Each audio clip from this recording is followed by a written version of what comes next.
The night was long and empty, the kind of darkness that eats the road until only headlights remain, and Daniel sat behind the wheel of the midnight bus, humming quietly to himself to keep the silence away, when a sudden flash of blinding white light tore across the lane. The shriek of brakes filled the cabin, the world tilted with a violent crash, and everything went dark. When he opened his eyes again, the bus was leaning against the embankment, windshield cracked like frozen lightning, rain ticking softly on the roof, his body aching but whole, and the aisle stretching back into shadow. He called out, asking if everyone was all right, but no voices answered, no coughs or cries, only the sound of rain and the slow flicker of a single bulb at the rear. The seats were empty, every one of them, except for a man sitting alone in the back row. He looked about 30, his cheap suit jacket soaked dark at the shoulders, curly hair plastered to his forehead, hands folded over a torn bus ticket. He stared at Daniel and spoke evenly, without fear, saying, "We both shouldn't have made it." Daniel gripped the seat in front of him, trying to steady his breath, asking where everyone else had gone. But the man only said, "They were here, and now they're not." The words made no sense. Daniel took the emergency flashlight and walked the aisle, shining light into every corner, finding nothing but shards of glass, a crushed coffee cup, a smear of lipstick on a lid, but no bags, no phones, no passengers. Outside, the rain fell heavier, sliding over skid marks that ended abruptly, as if the road had swallowed the accident whole. He tried his phone, cracked but working, yet there was no signal, only a screen glowing uselessly. The radio gave him static, his calls swallowed into white noise, no dispatcher, no sirens. He turned back to the man, demanding his name, and the man replied simply, "Evan, back row, same as always." Daniel didn't remember him boarding, though he remembered the others, the nurse, the kid with the skateboard, the tired factory worker, all of them gone. He told Evan to stay seated while he checked outside, but the ditch held only water and weeds, no wreckage, no other vehicle. The bus loomed in the dark like a stranded beast. When he returned, Evan hadn't moved, and his voice was calm as stone, repeating, "They can't hear you from here." Daniel snapped, asking what he meant, and Evan tilted his head as if listening to something invisible, answering with one word, "Between." The air shifted as he said it. The drip of rain stopped. The bulb at the back froze mid-flicker. The night outside went still. No wind, no sound, a photograph of blackness pinned against the windows. Daniel's pulse hammered in the silence. He walked back, reached under the light, and felt nothing. No warmth, no hum. It was as if the bus existed outside of time. Evan watched him with eyes too dark, pupils wide as if they swallowed every reflection. Daniel asked again where they were, and Evan answered quietly, "Between impact and consequence, breath and no breath, a place you only see if you arrive messily." Daniel felt the weight of the words pressing in, the recognition he did not want.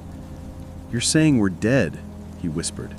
But Evan only shook his head, repeating, "Not where we were, not yet where we're going." Daniel demanded to know why only the two of them remained, why everyone else had vanished, and Evan's gaze dropped to the torn ticket in his hands, answering, "Because one of us is holding the door." The phrase chilled Daniel more than the rain. He argued, insisting this was shock, trauma, his mind inventing nonsense.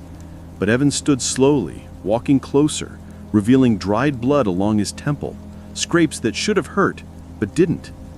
"Do you know how many times you've driven this route?" Evan asked. Daniel frowned, saying he had lost count, and Evan replied, "I haven't. I've been listening for a while." Memories stirred in Daniel's chest, unwelcome and sharp.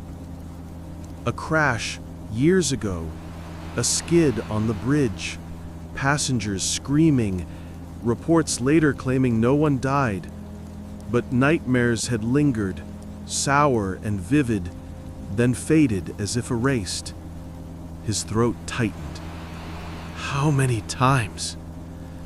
He asked, but Evan only said, "Enough. We are practiced at this. You keep us here, looping the moment, because you refuse to step past it." Daniel's denial cracked. He saw again the faces of those passengers, the woman in scrubs, the boy with his skateboard, fragments of lives entrusted to him, and he realized he had built this frozen place out of fear, clinging to control. He asked why Evan of all people remained, and Evan finally held out a battered security badge. His picture faded but clear, name printed E.V.A.N. Martel, employee of the same company. "I rode your line home," Evan said. "One November night, back row seat. The bus slid. You survived. I didn't. You told yourself no one died.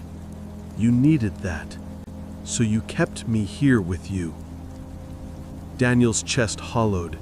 His lips formed an apology that felt useless, but Evan answered gently, "You don't owe me words. You owe yourself a choice." As he spoke, the air changed, the frozen silence trembling. At the front of the bus, light gathered beyond the windshield. Not daylight, not sirens, but something waiting.